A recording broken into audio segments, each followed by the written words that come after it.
J'espère que vous allez bien, on se retrouve pour le brief du vendredi 12 janvier, il est 9h08. Aujourd'hui on va parler donc des trades que j'ai pris hier, on parlera également des trades potentiellement à prendre dans les 24 prochaines heures, des news économiques, du ratio long and short, du funding open interest, des liquidations et on finira par l'analyse technique pour savoir ce qui pourrait se passer dans les 24 prochaines heures. Mais avant ça on va parler donc des trades d'hier, donc j'avais partagé tout simplement un trade sur ICP et malheureusement on s'est fait SL moins 1%. Je vais vous expliquer comment c'est arrivé. Alors tout simplement, on avait un bon setup selon moi, parce que tout simplement on avait eu cette mèche liquidatrice qui était venue clairement chercher sous toutes ces liquidités, alors qu'on a des alts clairement qui n'étaient pas venus sous cette mèche, hein. On a des alts qui sont venus juste ici, et là on avait vraiment bien rect tout le monde. Ensuite, tout simplement, on remonte, ok, on revient. Donc là on n'était pas exactement sur les 0,618, c'est la seule chose qui me gênait sur ce move. On revient donc mèche sous ce move, et là on revient en zone OTE. Et en fait, tout simplement, logiquement, ça devait partir étant donné qu'on avait un rebond zone, hop, on avait un rebond zone OTE ici, ok, rebond parfait. Là, on n'a pas eu le rebond zone OTE, mais on vient chasser suite à un choche, et ensuite on fait un rebond zone OTE. Et en fait, moi je suis rentré là-dessus. Et donc clairement, ça n'a pas aidé le fait que le Bitcoin pump. Donc tout simplement, on s'est fait SL. Mais voilà, c'est pas la carte du perp ça, parce qu'on s'est fait SL ici normalement. Donc voilà.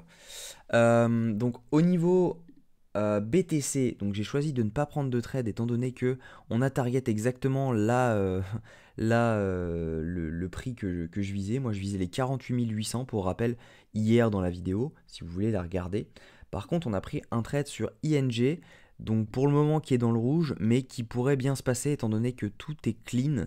Vraiment la chart elle est super clean, donc il n'y a pas de raison que ça ne passe pas. On a eu notre choche. On est retour zone OTE, c'est un peu comme ICP, sauf que lui il a un peu d'avance. Il est vraiment revenu zone OTE ici, et lui il était venu la chercher ici. Donc clairement il y a moyen de venir target des très gros chiffres. Sur le CRV on est toujours en trade, donc c'était pareil, un retour zone OTE. Lui c'est parce qu'il latéralise vraiment depuis des semaines maintenant, et donc du coup tout simplement c'est un trade que j'ai décidé de hold. Voilà, on a potentiellement un bottom ici, étant donné qu'on a vraiment fait des chasses parfaites. Pour moi, c'est un trade à tenter à très long terme. Donc celui-là, je vais le hold. Alors, on commence avec les news économiques. Aujourd'hui, on a eu donc l'inflation française qui n'a pas bougé, on est à 0,1%.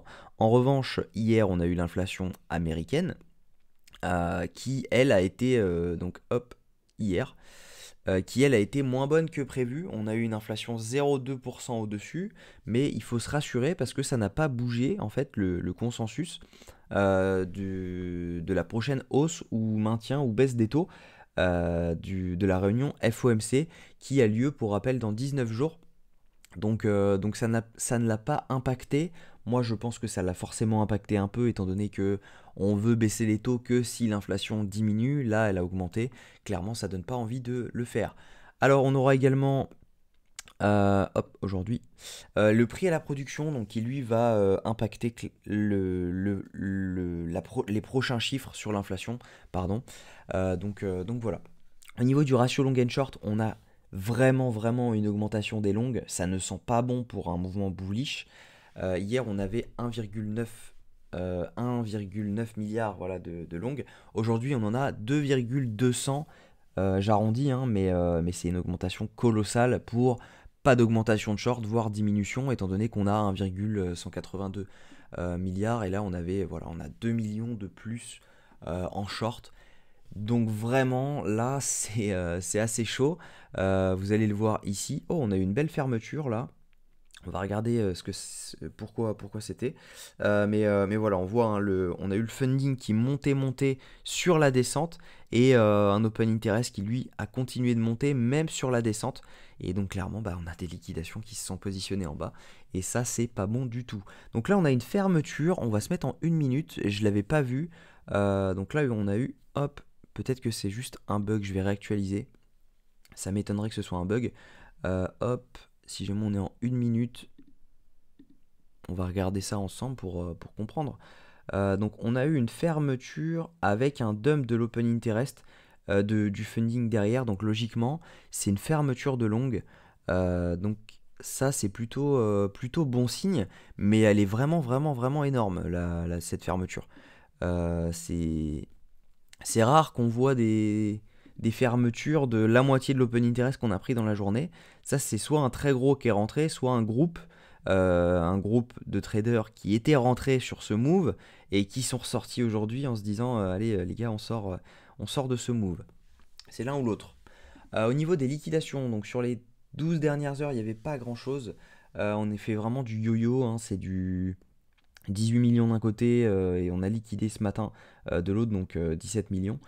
Sur 24 heures, il n'y a rien du tout, il n'y a pas de jaune. Il y en a un tout petit peu en haut, mais vraiment sans plus. Donc vraiment, il n'y a pas vraiment à prendre en compte les liquidations à court terme, du moins, pour viser des targets. Même si on voit quand même qu'il y en a pas mal à aller chercher au sud. Si jamais on voyait, on venait sous les 42, ce serait vraiment super. On aurait vraiment des targets sympas. Mais voilà, les meilleurs targets sont clairement sur 3 mois. Celles que je vous avais annoncées donc, dans la vidéo d'hier. Si vous voulez regarder le scénario, je vous donnais en fait le pump et ensuite potentiellement un retracement au niveau des 33. Je ne vais rien short tant que je ne vois pas de shosh, ok, qu'on soit bien clair. Je vous déconseille de toucher au short, au bouton rouge, tant qu'on n'a pas au moins un shosh. Ne pas short le top, c'est pas très grave. Il y aura des meilleures entrées. Mais voilà, hein, vraiment, je vous invite à faire attention à vos positions. Ça peut vraiment être très très dangereux. Donc voilà, moi, le scénario que je vous ai donné hier, moi, ce que je voyais, c'était tout simplement, on était juste en bas, là, on était ici. Non, on était ici. Et moi, ce que je voyais, en fait, tout simplement, c'est un retour dans cette zone OTE. Donc, c'est la zone de rechargement de short très long terme, donc de tout le mouvement baissier. Ok. Donc, c'est un retracement tout simplement de 0,618%, donc de 61,8% à 78,6%. Et en fait, tout simplement, bah, on est venu target parfaitement les 48,800, juste cette mèche-là. Ok. On a pris. Hop, regardez. On a pris parfaitement cette mèche-là. Ok. Donc, hop, juste ici, on la sweep parfaitement. Et derrière, bah, on peut redump. Donc voilà ce qui explique le dump d'hier. On chasse les highs. Il y avait forcément des gens qui avaient mis des SL ici. Il y a forcément des gens qui avaient mis des ordres de short ici. Et puis voilà, bah, normalement, on verra, mais moi, ce que j'aurais aimé, c'est qu'on vienne vraiment dans cette zone, entre les deux zones orange, parce que clairement, ça faisait une très très bonne idée de short pour venir avec un SL juste ici. Et j'avais pas prévu qu'on target exactement la zone que je vous avais donnée. Mais voilà, le but, en fait, tout simplement maintenant, c'est de venir chercher, à mon avis, hein, ça serait vraiment très très bullish pour la suite, vraiment pour la suite, c'est de prendre quelques profits maintenant sur Bitcoin, j'entends, pour target les 33 000, étant donné les liquidations qu'on a sur ce niveau. Moi, je pense que on va venir les chercher. Je ne shorte pas tant que j'ai pas de shosh. J'aurai un shosh à partir, je vais vous donner le moment, à partir d'ici, ok. À mon avis, il sera là à partir de là. Oups. Donc voilà, tant qu'on ne break pas cette zone-là, il n'y a pas de short à tenter, étant donné que de toute façon, hein, je vous le rappelle tout le temps, hein, mais si jamais on venait à break ça, si jamais on venait à break tout simplement cette zone-là, et vraiment valider une bougie, ok, bah on reviendrait à un moment dans une zone OTE pour pouvoir short, et pour pouvoir sortir. Donc maintenant, à voir si jamais au moment où on revient, c'est pour aller à 52 ou si jamais c'est pour vraiment redump derrière. On verra ce que font les gens le moment venu. Et puis voilà, c'est comme ça. On verra. En attendant, aucun long, aucun short sur BTC. Uniquement les alts. Et puis ça devrait bien se passer. Voilà. Si cette vidéo vous a plu, je vous invite à liker, commenter et vous abonner. On est 289 sur la chaîne, donc ça fait vraiment plaisir. On a gagné pas mal d'abonnés sur les 24 heures. Je vous souhaite une très bonne journée, un très bon week-end. On se retrouve lundi à la même heure. Prenez soin de vous.